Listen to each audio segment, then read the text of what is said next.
नमस्कार दोस्तों, मैं नीतीश कुमार आज फिर से छठे लेक्चर में रासायनिक अभिक्रिया एवं समीकरण जो कि क्लास 10th के साइंस का एक पहला अध्याय है, केमिस्ट्री में भी पहला अध्याय के रूप में आता है। इसके हम लोग आज छठे लेक्चर में रासायनिक अभिक्रिया के प्रकार के बारे में समझेंगे कि रासायनिक अभिक्रिया कितने प्रकार की होती है, तो उसको समझने का प्रयास करेंगे। और आज हम लोग इस लेक्चर में समझेंगे संयोजन अभिक्रिया और वियोजन अभिक्रिया को। क्या बात की? संयोजन अभिक्रिया, अगर हम लोग अंग्रेजी में इसको बात करें बोलने का तो इसको कॉम्बिनेशन रिएक्शन बोलेंगे। Combination reaction. तो हम लोगों ने इस अभिक्रिया के जो ये प्रकार है संयोजन अभिक्रिया, इसके उदाहरणों को हम लोग पहले वीडियो लेक्चर में इस वीडियो से पहले में भी हम लोग देख चुके हैं, लेकिन फिर भी आज हम लोग स्पेशली इस अभिक्रिया को समझेंगे कि आखिर इस अभिक्रिया में क्या होती है और इसके कुछ उदाहरणों को भी देखेंगे। तो सबसे पहले हम लोगों ने रासायनिक अभिक्रिया को समझा था। रासायनिक अभिक्रिया में वास्तव में क्या होता है कि जब अभिकारक एक दूसरे अभिकारक से अभिक्रिया करके नए पदार्थों का निर्माण करते हैं या एक ही अभिकारक उत्प्रेरक की सहायता से अलग अलग उत्पादों में टूटते हैं, तो उसे रासायनिक अभिक्रिया कहते हैं। और वास्तव में क्या होता है कि रासायनिक बंध का बदलना होता है। रासायनिक अभिक्रिया में क्या होता है? बंध जो होता है, रासायनिक बंध का टूटना या जुड़ना, टूटना या जुड़ना, तो यही होता है रासायनिक अभिक्रिया। और इसको जब हम लोग समीकरण के रूप में लिखते हैं तो इसे रासायनिक समीकरण बोलते हैं। तो जैसा कि हम लोगों ने बात किया है कि आज हम लोग समझेंगे संयोजन अभिक्रिया को, तो इसमें क्या होता है संयोजन से मतलब ही बन रहा है या अर्थ हम लोग को समझ में आ रहा है कि कहीं ना कहीं ये जोड़ने वाली बात हो रही है। क्या हो रही है? जोड़ने वाली बात। तो इसका अगर हम लोग एक सटीक परिभाषा अगर देने का प्रयास करेंगे तो लिखेंगे, जब दो या अधिक पदार्थ, और पदार्थ हम लोग नहीं बोलेंगे क्योंकि हम लोग केमिस्ट्री पढ़ रहे हैं, अभिकारक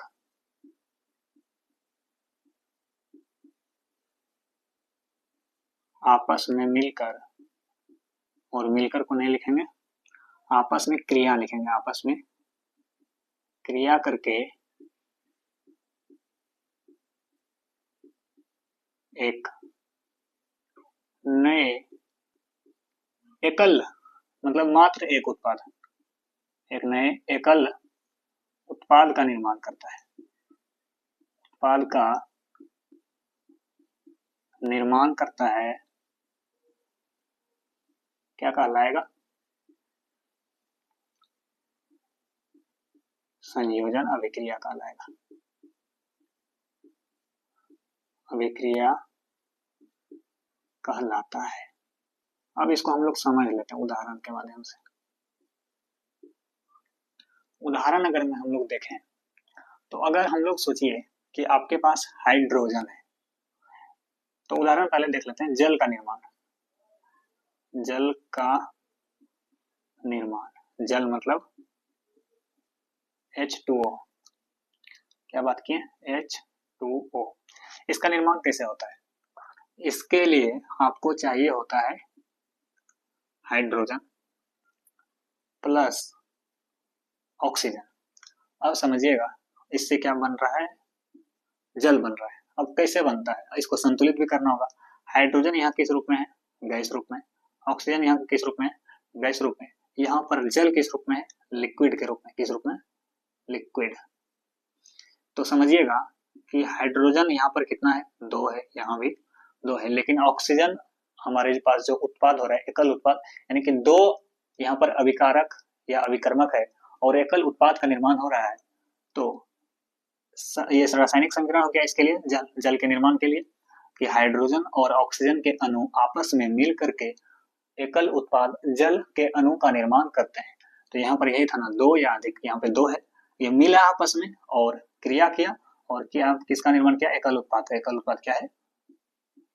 जल के अणु है। इसको यौगिक भी बोलते हैं। जल के यौगिक सूत्र H2O होता है। तो यहाँ पर संतुलित करना होगा। ऑक्सीजन यहाँ पर 1 है तो यहाँ पर कितना करना पड़ेगा, 2। अब समझिएगा, यहाँ पर ऑक्सीजन 2 है लेकिन हाइड्रोजन कितना हो गया, 4, तो यहाँ पर भी करना पड़ेगा 2, 2 दूनी 4, तो ये हो गया जल का निर्माण। तो अगर क्वेश्चन ऑब्जेक्टिव रूप में आए कि जल का निर्माण जिस अभिक्रिया के परिणाम स्वरूप होता है वो किस अभिक्रिया के प्रकार है, तो आपको आंसर क्या करना है, संयोजन अभिक्रिया। अब अगला अगर हम लोग समझने का प्रयास करें, कोयले का दहन, क्या बात की है, कोयले का दहन, कोयला या हम लोग जो गांव घर में बोलते हैं गोईठा उपला जिसको बोलते हैं उसको भी ले सकते हैं।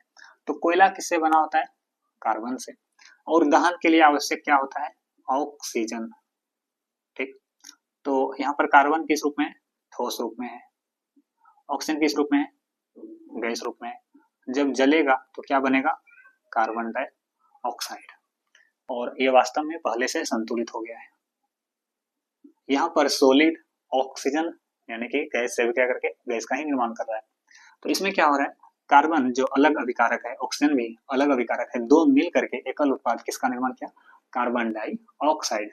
और तीसरा बात करें, मैग्नीशियम रिबन का दहन हम लोगों ने पढ़ा था, क्या पढ़ा था, मैग्नीशियम रिबन का दहन, इसको समझते हैं। जब हम लोगों ने मैग्नीशियम रिबन को जलाया था तो जलाने के लिए जाहिर सी बात है क्या चाहिए, ऑक्सीजन।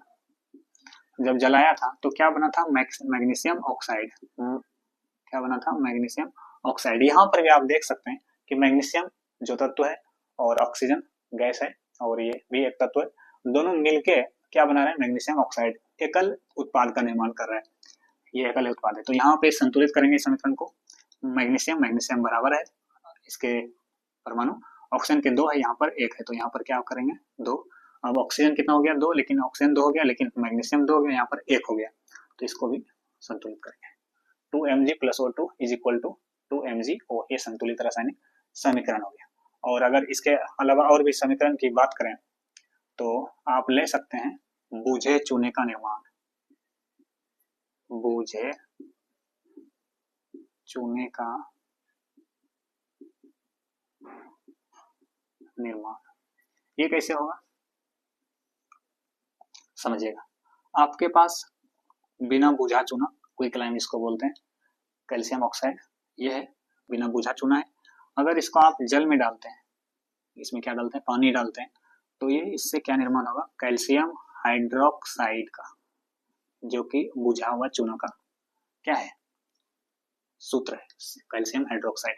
और यहाँ पे सॉलिड था, ये गैस था, और यहाँ पे भी सॉलिड था, इस तरीके से। तो कैल्शियम ऑक्साइड और जल का मिल करके किसका निर्माण हो रहा है, बुझा हुआ चूना का, ये आपका क्या हो गया, बुझा चूना।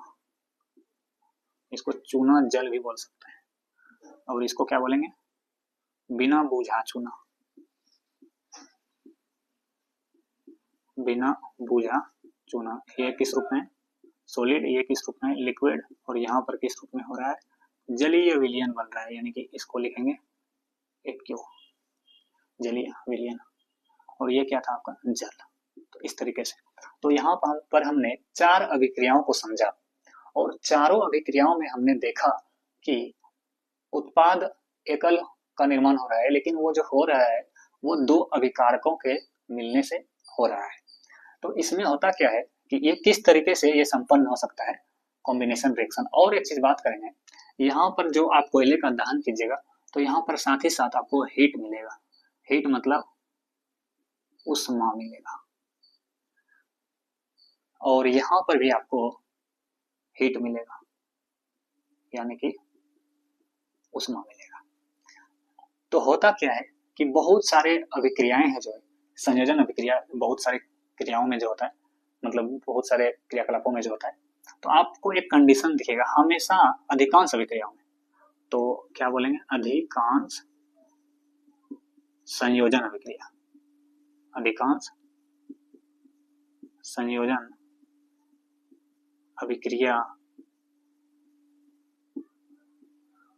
ये जो ऊष्मा जब निकलता है, समझिएगा, जिन अभिक्रियाओं के साथ साथ उत्पाद निर्माण के साथ साथ ऊष्मा उत्पन्न होती है, क्या होती है, ऊष्मा उत्पन्न होती है, उसको ऊष्माक्षेपी अभिक्रिया बोलते हैं। क्या बोलते हैं, ऊष्माक्षेपी अभिक्रिया। तो इसीलिए लिखेंगे अधिकांश संयोजन अभिक्रिया क्या होती है, ऊष्माक्षेपी होती है।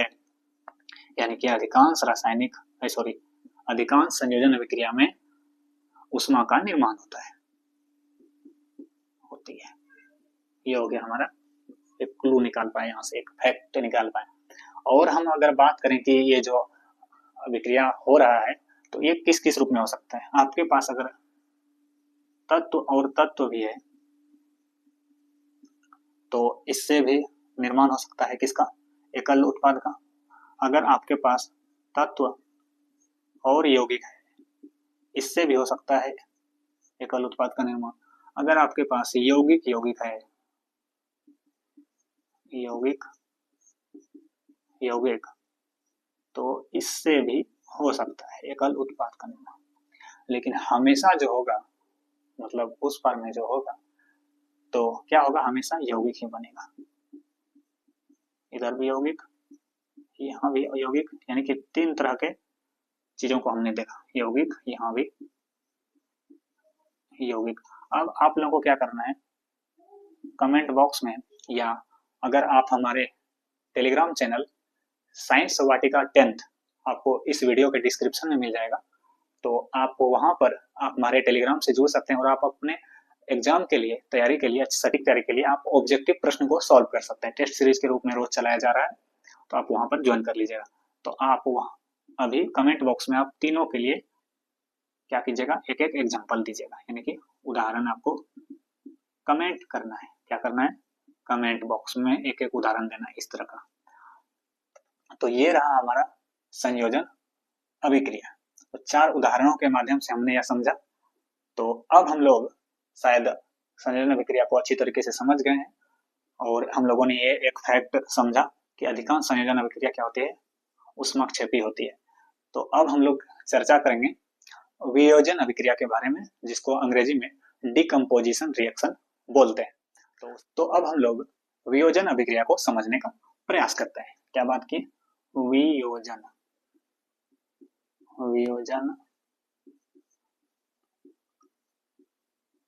अभिक्रिया, और अंग्रेजी में क्या बोलते हैं इसको, डिकम्पोजिशन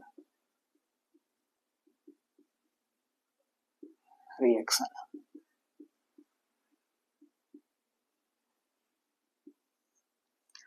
हमने संयोजन अभिक्रिया में क्या देखा था कि 2 या 2 से अधिक अभिकर्मक मिलते हैं और एक उत्पाद का निर्माण होता है, मात्र एक। लेकिन इसमें बिल्कुल उल्टा होता है। इसमें क्या होता है कि एक अभिकर्मक होते हैं, यानी कि अभिकारक होते हैं, और वो उत्प्रेरक की उपस्थिति में क्रिया करके एक से अधिक उत्पादों का निर्माण करते हैं।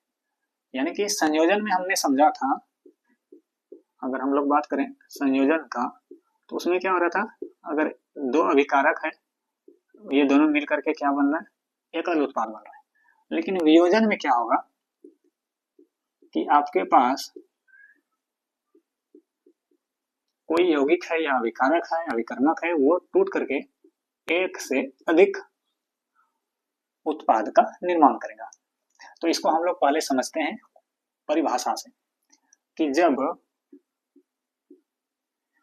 एकल अभिकर्मक या अभिकारक या उत्पाद, कुछ भी लिखे आप, टूटकर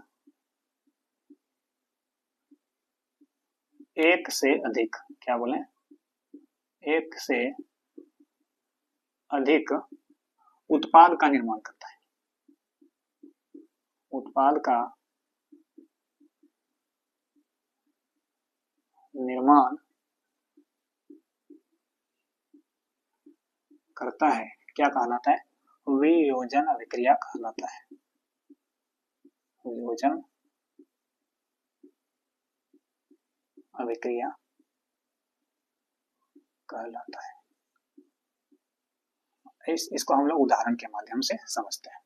बात की है कि एकल अभिकारक है लेकिन एक से अधिक उत्पाद बना रहा है। एकल अभिकारक एक से अधिक उत्पाद बना रहा है। तो देखते हैं सबसे पहले अगर हम लोग उदाहरण लें तो हम लोग उदाहरण लेंगे फेरस सल्फेट का। किसका लेंगे? Ferrous sulphate, FeSO4। वैसे तो यहाँ पर क्या है आपके पास फेरस सल्फेट, फेरस सल्फेट। जब इसको गर्म किया जाता है, क्या किया जाता है बच्चों? गर्म के लिए यानी कि ऊष्मा के लिए हम लोग किसका प्रयोग करते हैं? ट्रायंगल का प्रयोग करते हैं, जो कि तीर के निशान के ऊपर या नीचे लगा सकते हैं। और ये क्या होता है, जब इसको आप गर्म करते हैं तो ये पहले तो फेरिक ऑक्साइड में बदलता है, Fe2O3 में। इसके अलावा सल्फर डाइऑक्साइड में, इसके अलावा सल्फर ट्राइऑक्साइड में। और जब आप इसको गर्म कीजिएगा, गर्म कैसे करना है?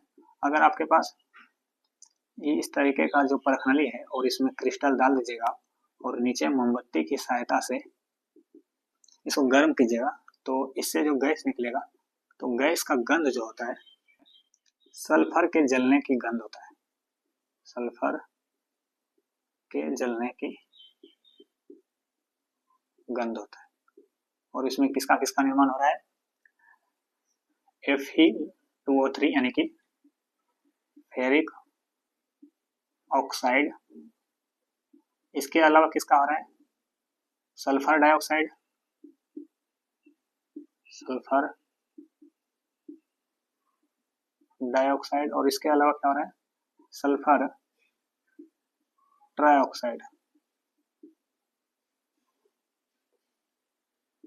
ट्राइऑक्साइड।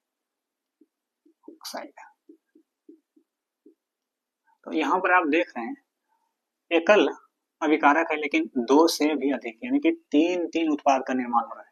तो इसी को बोलेंगे वियोजन। वियोजन को अपघटन भी बोलते हैं। क्या बोलते हैं? अपघटन, अपघटन, क्योंकि अपघटित होकर के एक से अधिक उत्पाद का निर्माण कर रहा है। इसको संतुलित कर लेते हैं। यहाँ पर कितना है? लोहा एक है, यहाँ दो है, तो इसको पहले दो कर लेते हैं। ठीक, सल्फर कितना हो गया? दो। सल्फर कितना है? एक, एक, दो। ऑक्सीजन कितना है? 4 2 8, यहाँ पे 3 2 5 3 8 हो गया। ये पूरी तरीके से संतुलित। तो यहाँ पर ये किस रूप में था? सॉलिड। यहाँ पे ये गैस, गैस और गैस, तीन गैस का निर्माण कर रहा है एक सॉलिड यानी कि एक ठोस। अगर हम यहाँ पर बात की करेंगे, ये तो हो गया उष्मा इसमें डालें, तो यहाँ पर ये भी समझना कि वियोजन अभिक्रिया में भी तीन पार्ट में इसको बांट के रखते हैं। अगर यहाँ पर उष्मा का प्रयोग किए तो इसको बोलेंगे उष्मीय वियोजन। क्या बोलेंगे बच्चों? उष्मीय वियोजन। और इसका एक और उदाहरण अगर हम लोग लें तो आप ले लीजिए कैल्शियम कार्बोनेट का। इसका लेना है कैल्शियम कार्बोनेट, जिसको संगमरमर बोलते हैं। क्या बोलते हैं? कैल्शियम कार्बोनेट को संगमरमर। अब समझिएगा, जब इसको गर्म करते हैं तो इसमें भी क्या होता है, आपको जो बिना बुझा चुना कैल्शियम ऑक्साइड प्राप्त होता है और साथ ही साथ कार्बन डाइऑक्साइड।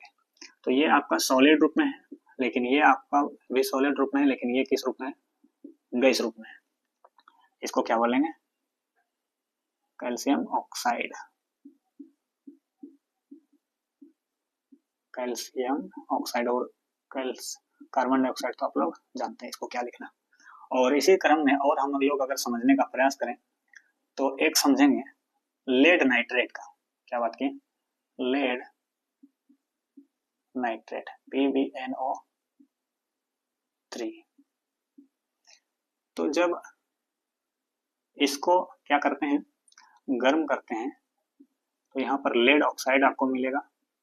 इसके अलावा नाइट्रोजन डाइऑक्साइड मिलेगा और नाइट्रोजन ट्राइऑक्साइड मिलेगा। इसको कर लेते हैं संतुलित। पीबी एक ही, ऑक्सीजन 6 है, सॉरी नाइट्रोजन 2 है, नाइट्रोजन 2 है, ऑक्सीजन 6 है, 2 1 3 3 4, तो ये पहले से संतुलित है। इसको क्या बोलेंगे? Lead nitrate. लेड नाइट्रेट ये सॉलिड रूप में है। और यहाँ पर क्या है? Lead oxide, lead oxide. इसको क्या बोलेंगे? Nitrogen dioxide, nitrogen trioxide. इस तरीके से निर्माण हो रहा है। यहाँ पर भी आपने देखा तीन उत्पाद का निर्माण हो रहा है। यहाँ पर 2 देखा। तो ये जहाँ पर भी ऊष्मा का प्रयोग हुआ तो उसको क्या बोलेंगे, ऊष्मीय वियोजन। और एक आपको बहुत अच्छा उदाहरण आपको देखने को मिलेगा अभी तीसरा। तो इसमें क्या है कि इसमें आपको विद्युत का प्रयोग करना पड़ेगा, तो इसको बोलेंगे विद्युत वियोजन। ये इसमें क्या होता है कि जब आप लेते हैं हाइड्रोजन और ऑक्सीजन से जो मिलकर के बनता है जल, जल के यौगिक आप लीजिएगा और इस पर विद्युत धारा प्रवाहित कीजिएगा। क्या प्रवाहित कीजिएगा इसमें, विद्युत धारा। तो आपको क्या होगा कि आपको अलग रूप में हाइड्रोजन हो जाएगा और ऑक्सीजन भी अलग रूप में हो जाएगा। इसको संतुलित करते हैं, संतुलित करने में क्या होगा, H2 है, यहाँ पे H2 है, ठीक है, ऑक्सीजन यहाँ 1 है, यहाँ पर लेकिन 2 है। अब 2 है तो इसको भी 2 करना होगा, 2 करने के लिए क्या देना पड़ेगा आगे में, तो ऑक्सीजन हो गया 2, हाइड्रोजन हो गया 4, तो हाइड्रोजन को भी 4 करना होगा। अब हो गया बराबर। अब समझिएगा कि यहाँ पर ऑक्सीजन की मात्रा ज्यादा है या हाइड्रोजन की, किसका है, हाइड्रोजन की। वो कैसे है, क्योंकि ऑक्सीजन के तो मात्र एक ही अणु है, 2 परमाणु मिलकर के एक ही अणु बना रहे हैं, लेकिन यहाँ पर हाइड्रोजन का भी 2 परमाणु मिलकर के एक अणु का निर्माण कर रहा है, लेकिन कितने अणु हो रहे हैं यहाँ पे, 2 परमाणु का, सॉरी 2 अणु का निर्माण हो रहा है, हाइड्रोजन के 2 अणु। तो होता क्या है कि जब इस तरह के बीकर में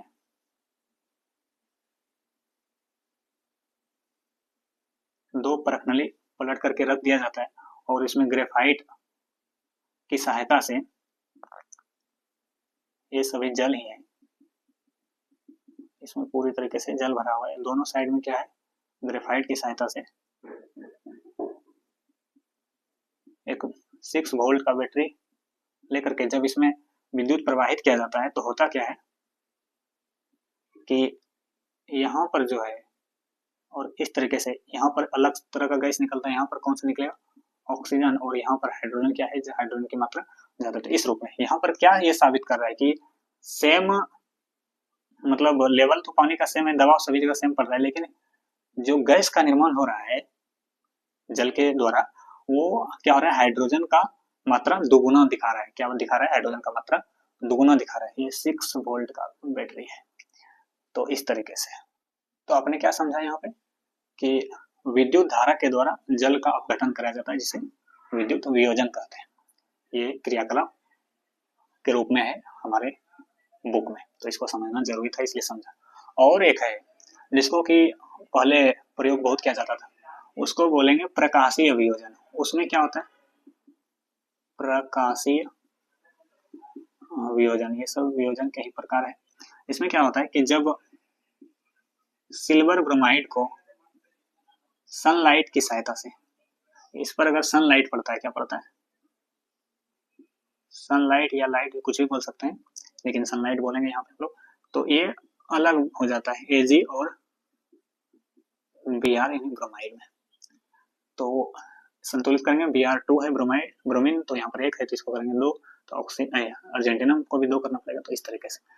और इसी तरीके से है सिल्वर क्लोराइड AgCl, इसमें भी जब सनलाइट डाला जाता है तो इसमें भी क्या होता था, क्या होता है, ये भी इसी तरीके से टूट जाता है। और इसका प्रयोग जो है, ये दोनों विक्रिया का प्रयोग श्याम श्वेत, श्याम मतलब ब्लैक, श्वेत मतलब व्हाइट, फोटोग्राफी में किया जाता है। क्या जाता था, अभी तो बहुत कम हो गया। इसको क्या बोलेंगे, ब्लैक व्हाइट फोटो, इसको हम लोग श्याम श्वेत फोटोग्राफी कैसे काम करता है, इसको हम लोग एक नए वीडियो में देखेंगे और समझेंगे। तो ये इस तरीके से वियोजन अभिक्रिया संपन्न होती है।